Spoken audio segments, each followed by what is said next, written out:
The top three areas that I like to focus on most for posture and movement are these deep core muscles right here, the thoracic region in your mid to upper back, and also the glutes. So this supine bridge is going to be very important to warm up and find this activation in our glute muscles so that when we progress into more complex movements, we don't have to mentally cue ourselves the whole entire time to try and find our glutes.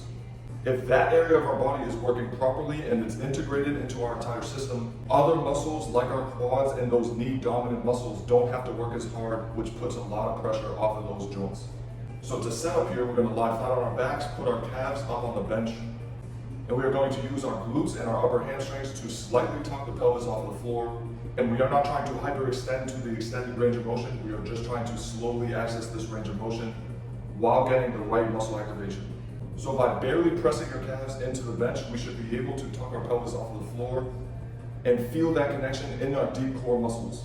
We want to use this exercise to fatigue this muscle group as much as possible so that we have a good sense of what that activation feels like for when we move on to our more complex lifts and movements. I like this exercise a lot because most of the time that we work on our glute activation, it's when our knees are in this flex position, and then with walking and running and a lot of our movement, we need that activation when our legs are more straight. So this is a good exercise to find that activation through hip extension with straighter legs.